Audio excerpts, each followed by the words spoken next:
नमस्कार मित्रांनो, welcome to S class education. आज आपण पाहतोय 11th standard biology chapter number 12 that is photosynthesis. So या चॅप्टरमधले कोणते टॉपिक्स महत्त्वाचे आहेत, कोणते केले पाहिजेत आणि कोणते तुम्ही स्किप करू शकता, हे सगळं आपण आजच्या व्हिडिओमध्ये पाहणार आहोत. सो चॅप्टर थोडासा मोठा आहे आणि त्याच्यामुळे तुम्हाला नक्कीच कोणते टॉपिक स्किप करायला पाहिजेत हे माहिती पाहिजे. So let us start. सगळ्यात पहिल्यांदा फोटोसिंथेसिसची एक प्रोसेस आहे, तर ती थोडक्यात दिलेली आहे इथे. सो तुम्हाला फोटोसिंथेसिस म्हणजे काय हे एक्सप्लेन द टर्म किंवा डिफाईनमध्ये येऊ शकतं. सो त्यासाठी ही रिॲक्शन अलॉंग विथ प्रोसेस तुम्हाला माहिती पाहिजे, हे स्किप करू शकता. नेक्स्ट आहे क्लोरोप्लास्ट. सो याच्यामध्ये क्लोरोप्लास्टचं नेमकं एक स्ट्रक्चर कसं असतं ते दिलेलं आहे आणि हे खूप महत्त्वाचं एक्झाममध्ये ड्रॉ करायला विचारलं जातं, त्याच्यामुळे ही डायग्राम लक्षात ठेवायची. आणि अर्थातच हा जो पॅराग्राफ आहे याच्यामध्ये ऑलमोस्ट सगळंच दिलं आहे की क्लोरोप्लास्टचं नेमकं काम काय आहे फोटोसिंथेसिसमध्ये. सो ते थोडक्यात आहे आणि त्याच्यामुळे लक्षात ठेवा, कारण तुम्हाला क्लोरोप्लास्ट जर 2 मार्क्ससाठी आलं तर फक्त लिहायसाठी आलं तर फक्त लिहायचं आहे, पण 3 मार्क्ससाठी आलं तर तुम्हाला डायग्राम पण ड्रॉ करावी लागेल. ठीक आहे. सो त्याच्यामुळे क्लोरोप्लास्टचं डायग्राम आणि हे डिस्क्रिप्शन. ह्याच्यामध्ये टाईप्स आहेत, हे तुम्ही स्किप करू शकता. ॲक्टिव्हिटीज वगैरे स्किप करायचं आहे. त्याच्यानंतर इथे तुम्हाला नेचर ऑफ लाईट पाहायला मिळते, हे पण स्किप करू शकता, कारण हे जास्त करून ह्याचे क्वेश्चन्स तुम्हाला फिजिक्समध्ये विचारले जातात. सो फिजिक्समध्ये करा हे. नेक्स्ट आहे ॲब्झॉर्प्शन आणि ॲक्शन स्पेक्ट्रम. अगेन हे पण तुम्ही फिजिक्समध्ये करू शकता. डायग्राम पण स्किप करू शकता. सो ऑलमोस्ट हे पूर्ण पान तुम्ही स्किप केलं तरी पण चालेल. पण आफ्टर दॅट नेक्स्ट इथे तुम्हाला क्लोरोफिल ए क्लोरोफिल बी यांचे कलर्स वगैरे पाहायला मिळतात.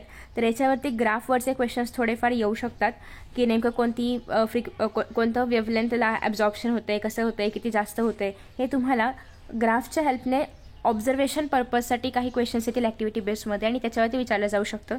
सो तेवढं अवघड नसणार आहे, त्याच्यामुळे तुम्ही हे वरच्यावर रीड केलं तरी पण चालेल. लिहायला वगैरे नाही येणार. ॲक्टिव्हिटी बेसमध्ये आलं तर ग्राफवरती क्वेश्चन्स येऊ शकतात.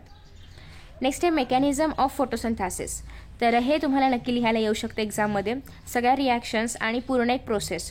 सो बेस्ट आहे हे टेक्स्टबुकमधून करण्यापेक्षा कोणतं तरी एखादं तुम्ही रेफरन्स बुक घ्या, ज्याच्यामध्ये थोडक्यात हे एक्सप्लेन केलं असेल, कारण टेक्स्टबुकमध्ये हे खूप मोठं आहे आणि 3 ते 4 मार्कांसाठी तुम्हाला हा क्वेश्चन येतो. लास्ट क्वेश्चन जो आपला आहे त्याच्यामध्ये. सो तुम्ही कोणत्याही एखाद्या रेफरन्स बुकमधून हे आन्सर करा. याच्यामध्ये खूप सारं हे पण दिलं आहे की हे पर्टिक्युलर प्रोसेस कोणी डिस्कवर केली वगैरे, एवढं नाही करायचं आहे. तुम्हाला फक्त रिॲक्शन आणि ते रिॲक्शन एक्सप्लेन करणं एवढंच करायचं आहे, किंवा थोडक्यात मेकॅनिझम फक्त करायचं आहे. सो कोणी शोध लावला, कोणी काय केलं हे तुम्हाला स्वतःला लक्षात ठेवू शकता, पण ते कंपल्सरी नाही आहे. सो तुम्ही ते स्किप केलं तरी पण चालेल. आफ्टर दॅट नेक्स्ट आहे लाईट रिॲक्शन. अगेन लाईट रिॲक्शनवरती पण तुम्हाला क्वेश्चन विचारला जातो अलॉंग विथ डायग्राम. सो याची डायग्राम पण लक्षात ठेवायची आणि लाईट रिॲक्शन, पूर्ण लाईट रिॲक्शन लक्षात ठेवायची आहे. याच्यामध्ये फोटोसिंथेसिस 1 आणि फोटोसिंथेसिस 2 मधला डिफरन्स पण विचारला जातो. सो डिफरन्स करायचा आहे. आफ्टर दॅट हे बघा, या ठिकाणी तुम्हाला फोटोसिस्टम 1 आणि फोटोसिस्टम 2चा डिफरन्स करायचा आहे, जो तुम्हाला इथे बघायला मिळतोय. या रिॲक्शन्स वगैरे डिफरन्समध्ये नाही लिहायचे आहेत. फक्त डिफरन्समध्ये ते लाईट कसं ॲब्झॉर्ब करतं किंवा काय रिझल्ट काय आहे किंवा प्रॉडक्ट काय बनवतं, हे फक्त तुम्हाला डिफरन्समध्ये लिहायचं आहे. नेक्स्ट आहे फोटोफॉस्फोरायलेशन. फोटोफॉस्फोरायलेशनमध्ये अगेन 2 टाईप्स आहेत, सायकलिक, नॉन सायकलिक. यांच्यामधला डिफरन्स येतो.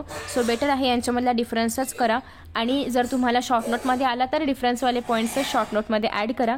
आणि दुसरी गोष्ट म्हणजे तुम्हाला डायग्राम पण करावं लागेल, कारण एक्झाममध्ये हे डायग्रामसुद्धा विचारले जातात. सो डायग्राममध्ये तुम्हाला दोन्ही पण डायग्राम्स करायचे आहेत, सायकलिक आणि non cyclic. After that next आहे डार्क रिॲक्शन आणि लाईट रिॲक्शन जे आहे, किंवा आपली ॲक्च्युअल रिॲक्शन जी आहे, तर यांच्यामधला डिफरन्स. अगेन डिफरन्समध्ये सायंटिस्टचे नावं किंवा कसं शोध लावला, काय शोध लावला हे मेन्शन नाही करायचं आहे. तुम्हाला फक्त दोघांमधला ॲक्च्युअल डिफरन्स लिहायचा आहे. फक्त एवढंच की जेव्हा तुम्ही डार्क रिॲक्शन, जर तुम्हाला एक्झाममध्ये डिरेक्टली डार्क रिॲक्शन एक्सप्लेन करायला आलं, शक्यतो येत नाही, पण आलं तर तुम्हाला मग कार्बोक्सिलेशन किंवा रिजनरेशन ऑफ RUBP, ग्लायकोलायटिक रिव्हर्सल, हे सगळंच्या सगळं तुम्हाला विथ रिॲक्शन किंवा विथ एक्झाम्पल जे पण दिले ते सगळं एक्सप्लेन करावं लागेल अलॉंग विथ डायग्राम, जर फक्त डार्क रिॲक्शन आलं तर. हे जे आहे क्लेवेन सायकल, हे शक्यतो ड्रॉ किंवा लिहायला नाही येत. हे आलं तर कसं येतं, याच्यामधले तुम्हाला काही जे नावं आहेत तर ती ब्लँक दिली जातील, आणि किंवा हा फ्लोचार्ट चुकीचा दिला असेल आणि तुम्हाला बरोबर करून लिहायला येईल, किंवा हे जी ब्लँक्स आहेत ते फिल करायला येतील. पण हे खूप अवघड आहे किंवा डिफिकल्ट आहे, सो हे नाही येणार एक्झामला शक्यतो. नेक्स्ट आहे photo respiration. Again short note लिहायला येते याच्यावरती, फोटो रेस्पिरेशनवरती पूर्ण. नेक्स्ट आहे C4 पाथवे. याच्यावरती पण डेफिनेशन किंवा डिफाईन करा, शॉर्ट नोट लिहा हे प्रश्न येतात. सो तुम्हाला शक्य असेल तर याचा डायग्राम वगैरे ड्रॉ करू शकता, नसेल तर काही गरज नाही डायग्राम ड्रॉ करायची. आणि नेक्स्ट थिंग म्हणजे याच्यामध्ये हे पण थोडंसं मोठं आहे, सो तुम्ही स्किप करत करत थोडंफार कमी केलं तरी पण चालेल, जे तुम्हाला बऱ्याचशा रेफरन्स बुक्समध्ये वगैरे पाहायला मिळेल. त्याच्यानंतर नेक्स्ट आहे CAM, that is CAM. So basically कॅममध्ये काय आहे, अगेन ही प्रोसेस तुम्हाला एक तर याचं पूर्ण नाव लक्षात ठेवायचं आहे आणि ही प्रोसेस तुम्हाला एक्सप्लेन पण करायला येते. अगेन ह्याचं डायग्राम नाही केलं तरी पण चालेल, पण प्रोसेस करायची आहे. नेक्स्ट आहे फॅक्टर्स अफेक्टिंग फोटोसिंथेसिस. याची नावं लक्षात ठेवायची आहेत आणि 1 ते 2 ओळी फक्त, पर्सेंटेज वगैरे काही नाही. कार्बन डायऑक्साईडमुळे फोटोसिंथेसिस इन्क्रीज होणार की डिक्रीज होणार, म्हणजे रेट इन्क्रीज होणार की कमी होणार, किंवा टेम्परेचरचा परिणाम कसा होतो आहे, एवढं थोडक्यात फक्त करायचं आहे. आणि वॉटर. ठीक आहे. इंटरनल फॅक्टर्स स्किप करू शकता. ब्लॅकमॅन्स लॉ ऑफ लिमिटिंग फॅक्टर्स पण स्किप करू शकता आणि डन.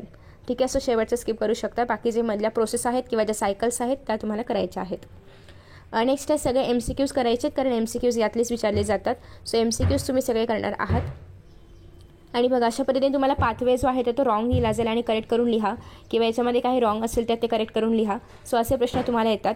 त्याच्यामुळे हे अशा प्रश्नांची तयारी करायची आहे, कारण पूर्णच सायकल लिहा किंवा ड्रॉ करा, यापेक्षा तुम्हाला असं काहीतरी दिलं जाईल किंवा इथे ब्लँक दिलं जाईल आणि करेक्ट तुम्हाला लिहायचं आहे तिथे काय असलं पाहिजे हे सगळं. सो असे प्रश्न ॲक्टिव्हिटी बेस्ड क्वेश्चन्स तुम्हाला विचारले जातात. सो आय होप की तुम्हाला या चॅप्टरमधलं नेमकं काय करायचं आहे ते कळलेलं आहे. आणि thank you so much for watching this video.